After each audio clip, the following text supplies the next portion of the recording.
یو پر نور روحانی او نورانی تقریب دی. دا تقریبات دا په قرون اولا کې د صحابه کرام رضوان الله تعالی علیهم اجمعین په عهد کې نو. دی دور کې علما ضرورت ولې محسوسی؟ دا ځکه چې د دې دینی ادارو خلاف کوم پروپیګنډي شروع دي، د خلقو په ذهنونو کې مختلف شکوک او شبهات ورچولې کیږي.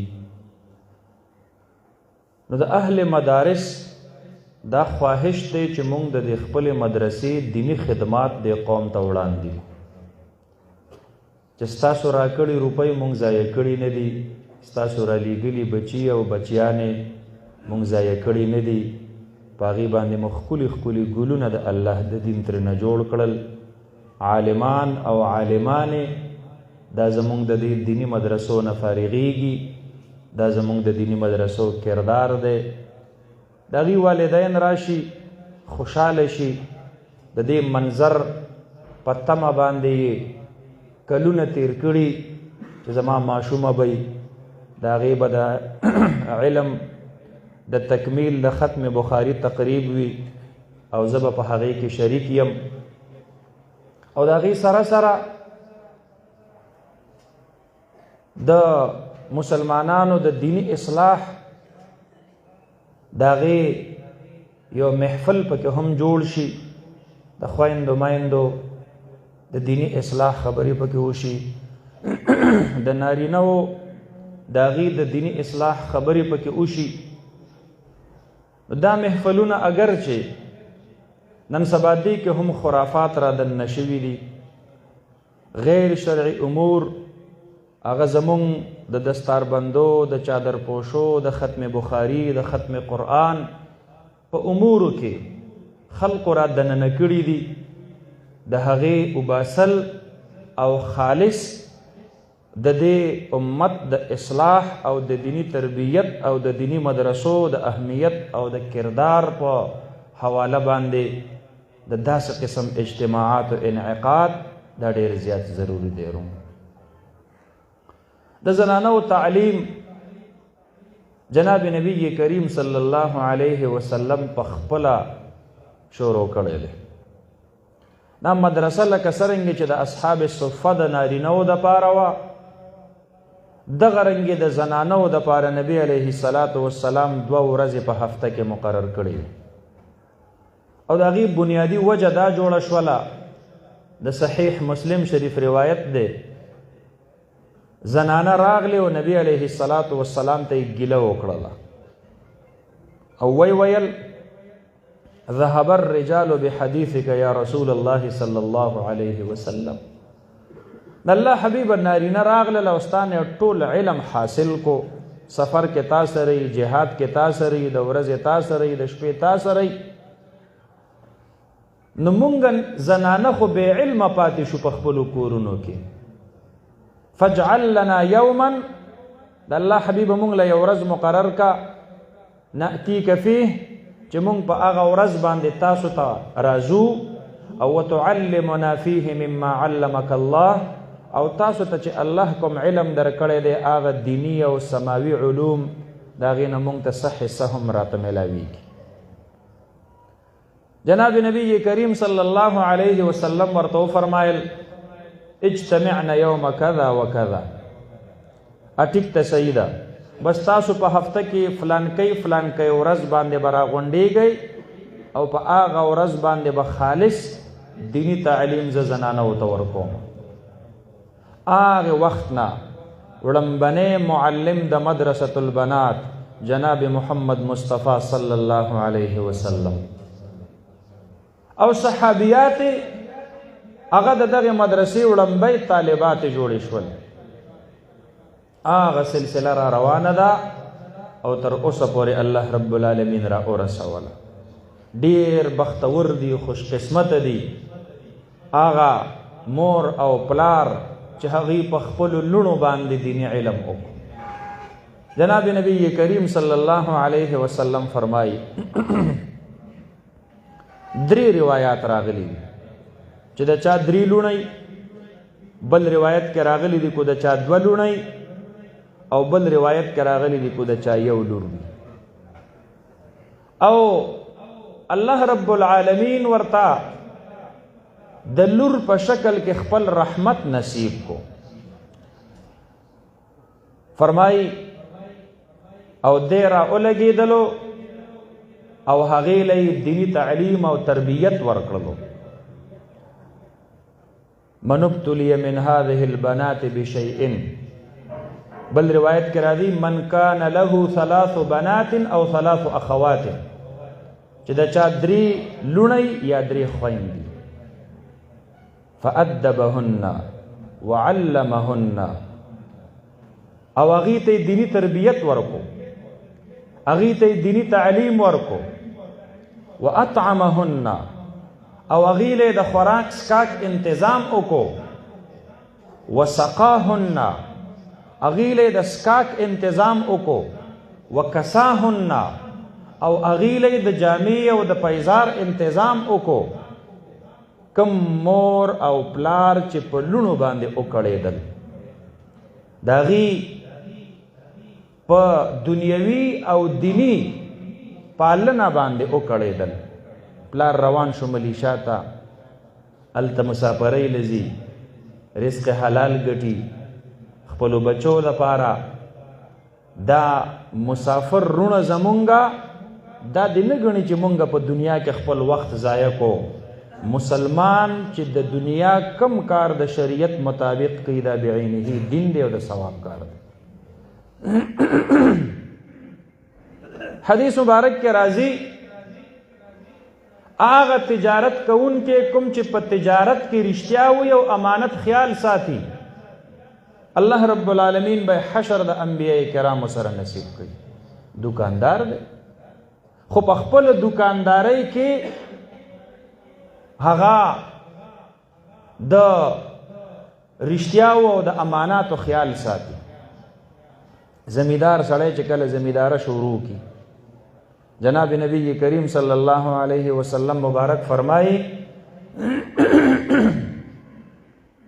چې د هغې نه مارغان خوراک کوي د زمیدار دپاره صدقه، میږیان ترې نه خوراک کوي د زمیدار دپاره صدقه، څاروي ترې نه خوراک کوي د زمیدار دپاره صدقه، کور کې په خپل اولاد او په خپلو بچو باندې خوري د زمیدار دپاره صدقه.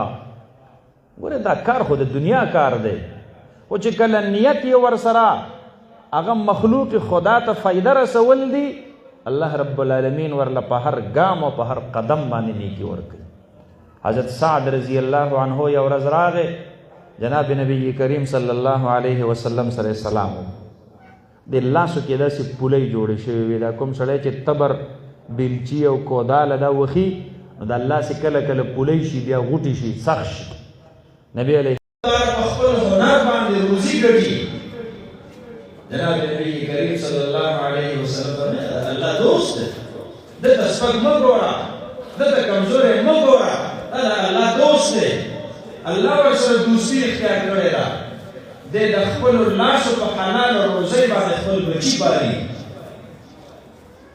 نو د دنیا روزګار کو د تجارت وي، کو د زراعت وي، کو د صنعت او د حرفت وي، چې هر یو روزګار دی خپل اولاد ته پکې سړی رزق حلال ګټي، خپلو والدینو ته پکې سړی رزق حلال ګټي، دا عبادت دی. جناب نبی کریم صلی الله علیه وسلم یو ورځ صحابو ته وایي تاسو ته هغه مال معلوم دی کوم چې الله رب العالمین ته د بدر او د احد په جهادونو کې د خرج شوي مال نه ډېر محبوب دی. صحابه وایي والله لا ندري یا رسول الله صلی الله علیه وسلم، دا الله حبیبه موږ ته پته نشته دی دا بله کوم مال وي چې د احد او د بدر د جهاد نه هم الله ته ډېر محبوب دی. نبی علیه السلام مبارک ورته فرمایي هغه وړی لقمه چې تاسو یې راواخلئ د خپلو بچو، د خپل مور او د خپل پلار په خوله کې یې کېږدوئ.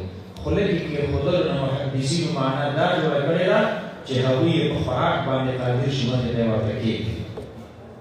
نبی علیه السلام وفرمایل دا د هغې مال نه الله ته ډېر محبوب دی کوم چې ابوبکر او عمر او عثمان او علي په بدر او په احد کې خرج کړي خپلو والدینو باندې خرج کول هغوی دپاره مسافري کول خپلو بچو دپاره مسافري کول دا څه بده خبره نه ده اگر چې ډېره بهتره دا ده چې انسان په کور کې د مسافرۍ نه بغیر د خپل مور او د خپل پلار د هغې لپاره د خدمت سبب جوړ شي او کار روزګار په خپل کور باندې او په کور کې د مور او د پلار خدمت هم کوي او ورسره روزګار هم کوي اگر چې دا ډېره بهتره ده وبنین شهودا قرآن کریم کې الله رب العالمین د خپلو انعاماتو په تذکره کې یو انعام دا هم فرمایي چې زامن مې درته حاضر په خپل کور کې دا در نصیب کړي دي د زوی په کور کې موجودګي دا د الله په نعمتونو کې یو نعمت دی مسافرۍ ته ډېر خوشحالېږي امر مجبوري چې راشي هغه خیر سړی به د مور او پلار خدمت کولی شي د بچو تربیت کولی شي نو به هر حال کوم مور او پلار چې د لونو په وجه باندې وکړېدل پلار مسافري کوي بچو له پیسې رالېږي او بچي چې دلته هغه خپل بچي پرې پالي د بچو دیني تربیت پرې کېږي د هغې د خوراک او د څښاک او د جامې او د پیزار د هغې انتظام کوي مور لګیا ده ډوډۍ پخوي په خدمت کې د کور دنیوي خدمت کوي اطعمهن وسقاهن وكساهن وفي روايه دینی مدرسې ته راوستله جناب نبی کریم صلی الله علیه وسلم د دغې مور او پلار دپاره ډېر لوی فضیلت بیان کړی دی فرمایي کن له سترا من النار دا په لوڼو باندې کړېدل دا به د دې مور او د پلار دپاره د جهنم د اور نه الله پرده جوړه کړي دوزخي پلار به الله د صالح لور په برکت سره معاف کړي دوزخي مور به الله رب العالمین د نیکعمله لور د برکته الله رب العالمین معاف کړي دا حدیث سره معلوم دي فاضلاتو خویندو تاسو باندې چې کوم علم ستاسو والدینو وکړو ستاسو اساتذو باجیانو ستاسو معلماتو معلمینو په تاسو باندې کومې خوارۍ وکړلې تاسو چې د نن نه وروسته کومې معاشرې ته ځئ هغه معاشره ډېر بېدینۍ طرف ته روانه ده یو عالم او فاضله زموږ د دې مدرسې زړه کې به دا عهد کوي چې زه به د جهالت ټولې تیارې د خپل کور نه راواخله تر معاشرې پورې دا به زه وباسم په خپلو اخلاقو باندې به زنانو ته نبوي اخلاق ښایم تاسو بخاري ختم کړئ تاسو په بخاري کې د جناب نبي کریم صلی الله علیه وسلم او د صحابیاتو د ازواج مطهراتو اخلاق وویل کنه اوس به د امت زنانه ستاسو نه د نبي علیه السلام اخلاق زده اوس به زنانه ستاسو د جامې نه د صحابیاتو د ازواج مطهراتو جامه زده کوي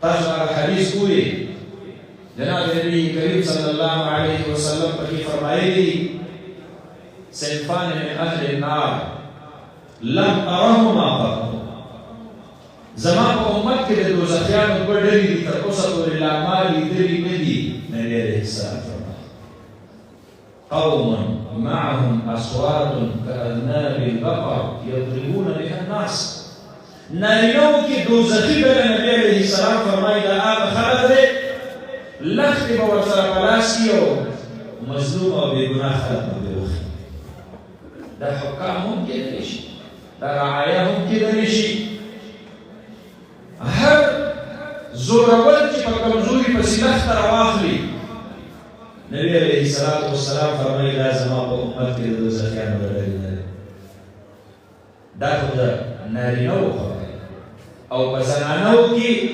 نبي علیه السلام فرمایي چې کاسیات عاریات رؤوسهن کأسنمة البخت دوزخیانو کې زما د امت ډله په زنانو کې هغه زنانه دي بظاهر به کپڑے اغوستي وي خو په حقیقت الحال کې به دا ګډوډ وي.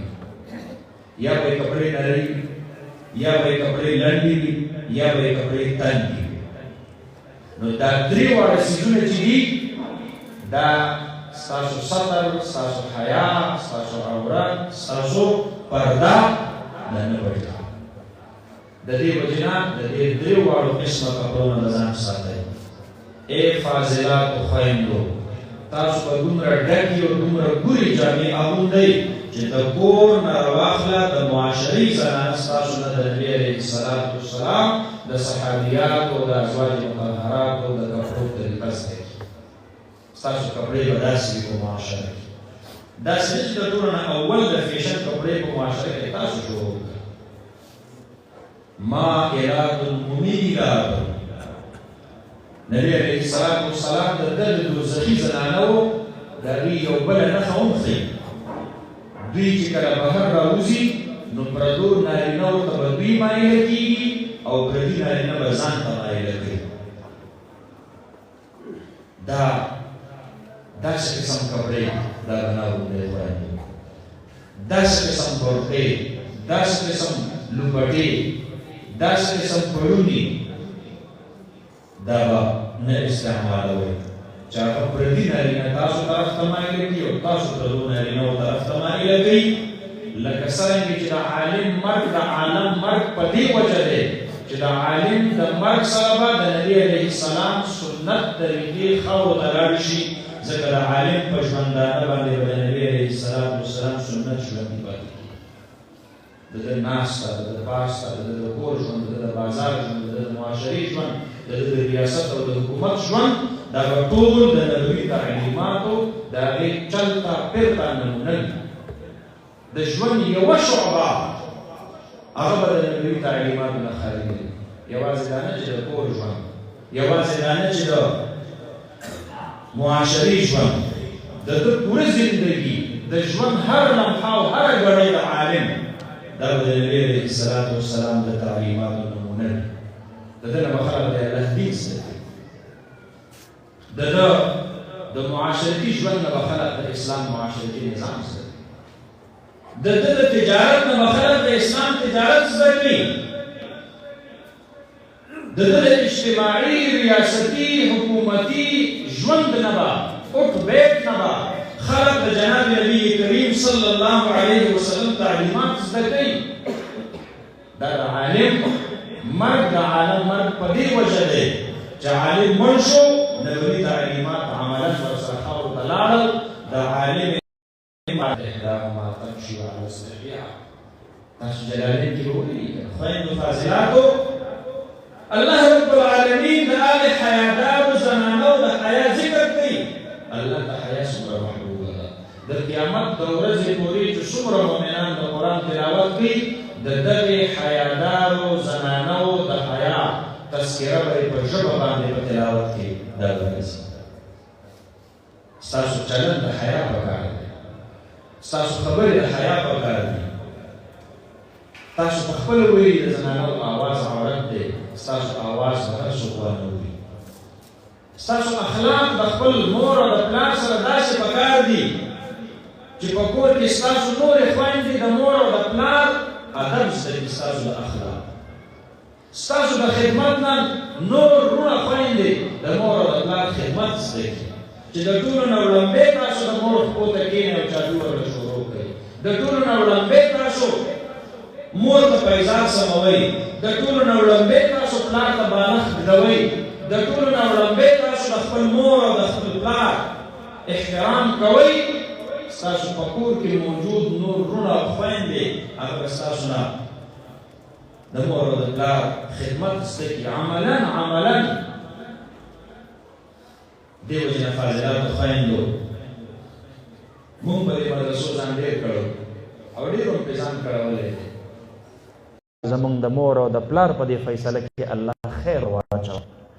دعاګانې ډېرې زیاتې غواړئ د امت دپاره. ستاسو د تعلیم سلسله ختمه نه ده، کوشش کوئ اوس نه وروستو تاسو کې د مطالعې استعداد پیدا شو. خپل کتابونو مطالعه کوئ. د قرآن کریم تلاوت زمونږ کورونو کې ناپید شوی دی، ختم شوی دی. واذکرن ما یتلا فی بیوتکن من آیات الله والحکمه. قرآن کریم کې الله فرمایي د مسلمان کور دا د قرآن او د سنت د تلاوت نه خالی کېدلی نشي.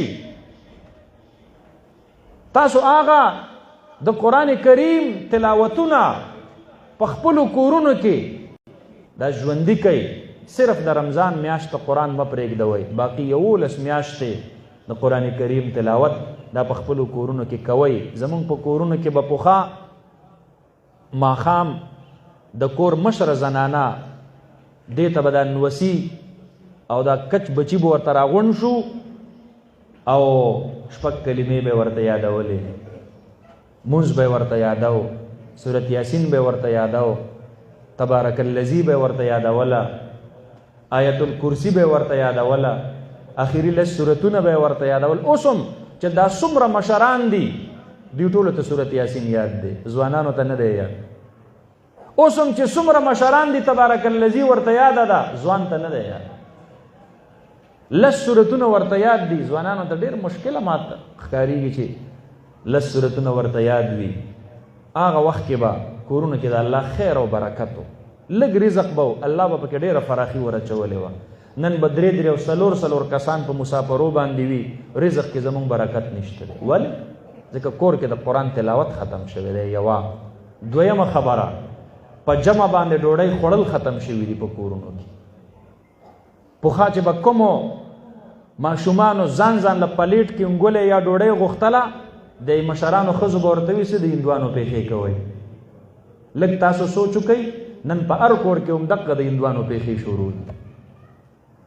پلار بوډا پلار په دې ارمان خاورو له لاړ شي چې زما سره زما د زوی یو 15 منټو له کېناستلې، موږ په شریکه ډوډۍ وخوړلې. او ده به قصد کړی چې نه زه به د شپې په 10 بجې کور ته راځم، بس هغې ته خو به پلار ډوډۍ هم خوړلې او هغه به وده شوی وي. دا لږ وخت دا یو 15 منټه په دې کې ملاقات هم کېږي، په دې کې دا پلار د هغه د صحت سړی تپوس هم کولی شي، په دې کې د دې پلار د 40-50 کالو د عمر د تجربې نه استفاده هم حاصلولی شي. بوډا پلار دی په خپله خوراک نشي کولی، ته ولې نوړی جوړه که په خوله کې کېږدوه.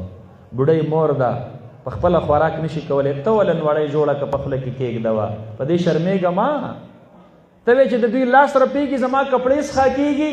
هغه خپل ماشومتوب در نه هېر شو، تا د دې پلار څو پیرې کپړې څخه کړي دي، تا د دې مور څو پیرې کپړې څخه کړي دي. کپړې نه، مور واحده هغه هستي ده چې د ژمي یخه شپه د خپل بچي سره د میتیازو په لمده تلایې کې تېري. الله اکبر. دا مور واحده هغه هستي ده. نن تا ته د دې سره په ډوډۍ خوړلو باندې ځان بد ښکارېږي. حضرت موسی علیه السلام الله نه سوال کوي، الله جنت کې به را سره څوک ملګری خو راته وښیه. الله رب العالمین ورته فرمایي فلان کې قصابي به ستا ملګری.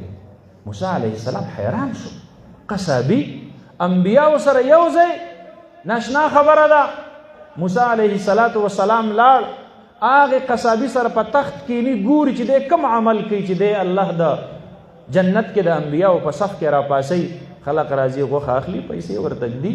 ماښام شو، دی وی یاره ما خو د ده ستاسې خاص عمل ونه لیدلو، دا خو دا نور تاجران هم دقه شانتې کوي، سودا خرڅوي او پیسې ږدي ځان سره. دې قصابي کاکا ځان سره لږه غوندې غوښه په تیلی کې راواخیستله او موسی علیه السلام پیژني نه چې دا بابا را سره ناست میلمه دا څوک دی. وی بابا زما سره ځو. موسی علیه السلام ورته وی زه چې ځو. روان شو، قصابي کاکا چې لاړ، غوښه یې باندې کړله، شوروا یې پکې وکړله، ډوډۍ یې پکې پسته کړله، په یو کنډول کې ور واچوله. موسی علیه السلام ورته ګوري، یو بوډۍ زنانه بوټۍ په کټ کې پرته ده. دا قصابي کاکا لاړ شو او په دې خپل دا اوږه ورته اړمه کړله او دا یې کېنوله په کټ کې، او یو پسته نوړی راخلي او په خوله کې ورلږدي. دی چې یو څو نوړی وخوړلې، بس دا لاسې داسې وڅنډول چې بس دی شونډې ورپولې. موسی علیه السلام دا نظاره اینی د دا بوډۍ سملوله، باقي مانده ډوډۍ یې راوړله. موسی علیه السلام ته وایي اوس هم لا نه پېژني چې دا څوک ته وي. بابا چې دا ډوډۍ باقي مانده ما او تا وخورو. هغه ورته وایي زه خو ډوډۍ نه خورم، زه صرف او صرف ستا د یو عمل د لیدلو دپاره راغلی وم، خو دا راته ووایي چې دا زنانه څوک ده؟ وی دا خو زما مور ده، او د دې مور خدمت زه په خپله باندې کوم، په ښځه باندې نه کوم، ځکه د دې مور نه زه پیدا یم، زما ښځه ته نه ده پیدا.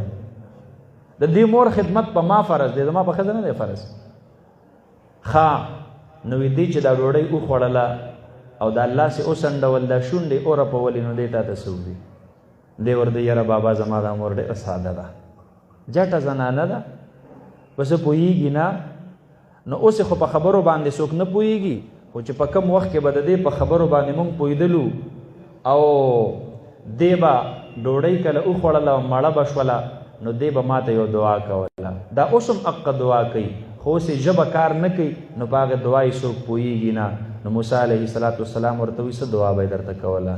نو دی ورته وایي دا قصابي کاکا وایي ما ته به یې دعا کوله زویه الله دې زما د خدمت د برکته په جنت کې د انبیاو سره راپاسه. الله اکبر. هغه خوش قسمته خلق دی چې د مور سره په یو پینډه ورته الله خوراک نصیب کړی. ای رونو چې دا کور ته سړی د اختر په ورځ راشي، هر نعمت موجود وي او مور په کور کې نه په تورو خاورو کې پرتی، تاسو د مور د قدر و قیمت تپوس تا د چا نه وکړئ.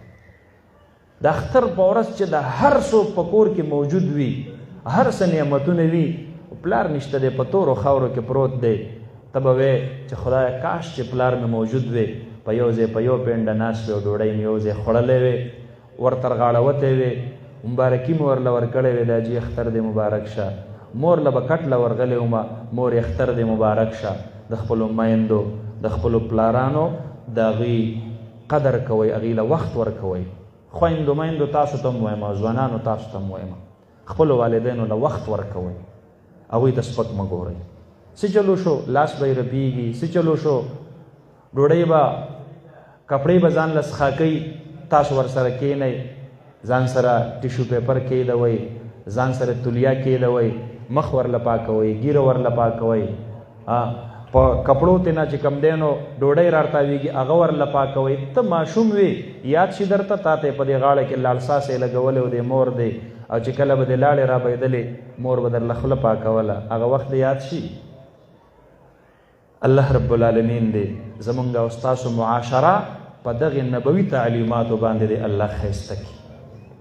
خویندو میندو فاضلاتو دغه درس د ځان سره واخلئ او د چوټیانو کې کوشش وکړئ کوم ځای کې علما وي او دورې تفسیر کوي. موږ دلته حضرت شیخ صاحب الحمدلله الله رب العالمین زموږ د دې ټولې علاقې د دعاګانو یو مرکز جوړ کړی دی. الله رب العالمین دې ورته لوی عمر نصیب کړي. ډګر کې حضرت مولانا فضل واحد صاحب نور داسې علما دي او هغوی دي چوټیانو کې دوره تفسیر پړاوي. فاضلاتو خویندو هغه دوره تفسیر کې خپل شرکت وکړئ، ځکه وکړئ اوس الحمدلله تاسو کې د کتاب د سمج صلاحیت الله ورواچو. اوس به تاسو پوهیږئ، تاسو نحو ووی، تاسو صرف ووی، تاسو به اوس په ترجمه باندې په لفظي ترجمه باندې به اوس تاسو پوه شئ. اوس به تاسو مغز او خلاصه د قرآن کریم د ترجمه او د تفسیر دا به اوس تاسو په ذهن کې راځي. د دې وجې نه د دغې خپلو اکابرو نه کوشش وکړئ چې د هغې نه مزید استفاده وکړئ او په خپل کور کې په چم ګاونډ کې که چې ماشومانې د سپارې د الف با تا د زده کړې لپاره دې ولې نه وي هغه راغونډوئ او هغې ته خپل سبق ښایئ. او چې کله د پلار د کور نه لاړې شئ د خاوند کور ته هلته کوشش کوئ. مدرسه د دې نوم نه دی چې لوی بلډینګ یو ته دې پکې بخاري ته ناست دی. مدرسه د دې نوم دی چې خپل کور دی وي، د حیا او د پردې ځای دی وي، الف باتا په اخلاص سره ښیا. د هغې لوی جامعه کې د بخاري پړاول نه پکې لوی ثواب دی. کوم کې چې ریا وي، کوم کې چې فخر او تکبر وي پکې، هغه الف باتا چې په اخلاص سره ښایي هغې کې د الله رب العالمین په نسبت باندې لوی اجر و ثواب دی. دا کوم دین چې تاسو زده کو دا اوس نور امت ته رسول دي. الله رب العالمین دې د حضرت مولانا عبدالولي صاحب او د دوی د رونو او د مولانا رشید احمد صاحب او د دوی د ملګرو د څومره چې دلته علما دي یا اساتذه دي او څومره چې معلمات دي باجیانې دي، الله دې د ټولو د دیني خدمات په خپل بارګاه عالیه کې قبول او منظور فرمایي. زه د دغې فاضلاتو والدین دلته راغلي دي، زه هغې له مبارکي ورکوم. ستاسو کورونو ته الله نن د نبی علیه السلام وراثت نصیب کو، ستاسو کورونو ته د الله رشته نصیب شوله، تاسو ته د الله دا رشته او د رسول الله مبارک دا وراثت دی تاسو ته مبارک وي، هزار بار د مبارک وي. واخر دعوانا ان الحمد لله رب العالمین. دعا وکړئ. الحمد لله رب العالمین حمد الشاکرین والصلاة والسلام علی سید الانبیاء والمرسلین وعلى آله وصحبه اجمعین.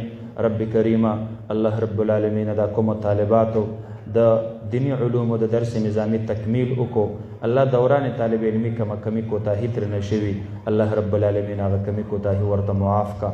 الله اساتذهونه خدای د معلماتو نه کمی شوي، الله هغه کمی کوتاهی ورته معاف کا. رب کریمه د دې طالباتو الله د دې جنکو د قرآن پاک د تلاوتونه د مور او د پلار په عمل نامه کې شامل کا.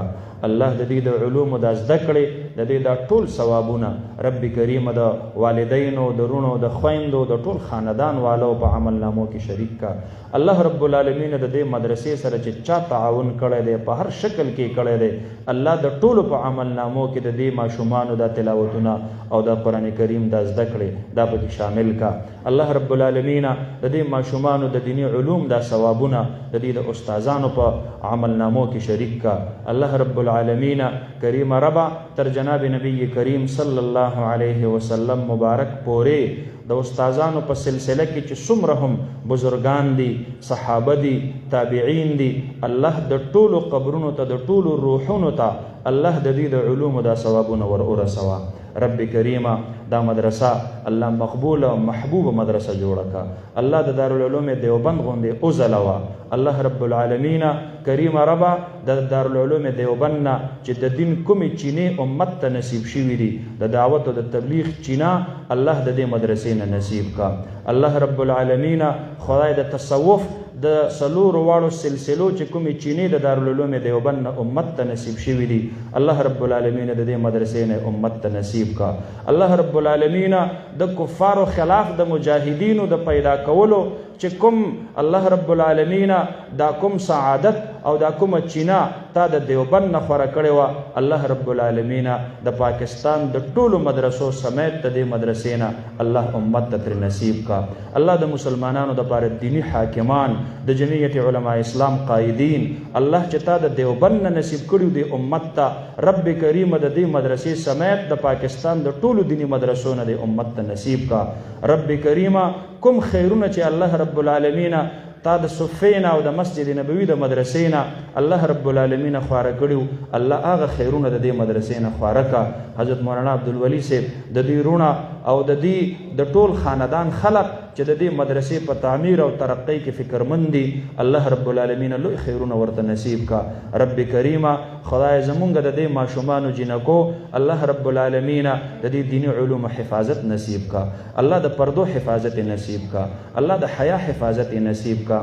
رب کریم مونږ په خپلو بچو باندې خوشحاله کا، زمونږ بچي زمونږ دپاره د سترګو یخوالی جوړ کا. الله د بچو د لاسه مو مه زوروه، الله د بچو د لاسه مو مه شرموه، الله د بچو د لاسه مو مه په تکلیف کوه. الله رب العالمین زمونږ بچي زمونږ دپاره د دنیا او د آخرت د خوشحالۍ ذریعه جوړه کا. رب کریمه الله رب العالمین زمونږ د محفل کې د دعا په نیت باندې ډېر رونه خویندې راغلي دي، الله زړونو کې چې څومره شرعي حاجات دي ته پې علیم او خبیر یې رب کریمه د خپل غیب د خزانو نه د دې مبارک محفل په برکت سره ورته نصیب کا. الله رب العالمین زمونږ چې څومره بزرگان دي د حضرت شیخ صاحب سمیت الله لوی عمر الله مبارک زندگی ورته نصیب کا. الله رب العالمین د هغې د سر دا سورې الله زمونږ په دې ټول اهل علاقه باندې تادیر صحیح او سلامت نصیب کا. الله رب العالمین کریم الله خدای د دین په څومره شعبو کې چې محنتونه شروع دي الله هغه ټول محبوب او مقبول وګرځوه. الله رب العالمین خدای په دې محفل کې چې څومره خلق الله بې رشتې دي په نارینه او زنانو کې صالح رشتې ورته الله رب العالمین نصیب کا. الله رب العالمین څومره بې اولاد دي الله رب العالمین خدایا نارینا الله رب العالمین صالح او فرمانبردار اولاد ورته نصیب کا. الله د خیر او د رحمت بارانونه را اولېږه. الله رب العالمین په دې محفل کې چې څومره خلق د کور د تنګو نه الله رب العالمین د هغې سره مخامخ دي. کورونو کې خفګان دی الله، کورونو کې مشکلات دي الله رب العالمین. د کورونو تنګي، د کورونو مشکلات، د کورونو اختلاف دا په امن، په اتفاق، په مینه محبت باندې الله بدل کا الله رب العالمین. خوږ حبیب صلی الله علیه وسلم مبارک څومره د خیر دعاګانې درنه غوښتلي دي، الله مونږ غواړو مونږ ته نصیب کا. څومره شرونو نه، څومره آفتونو نه جناب نبی کریم صلی الله علیه وسلم پناه غوښتلي وي، الله مونږ پناه غواړو، مونږ ته پناه نصیب کا. انت المستعان وعليك البلاغ، لا حول ولا قوة الا بك. وصلى الله تعالى على النبي الكريم وعلى آله وصحبه اجمعين برحمتك يا ارحم الراحمين.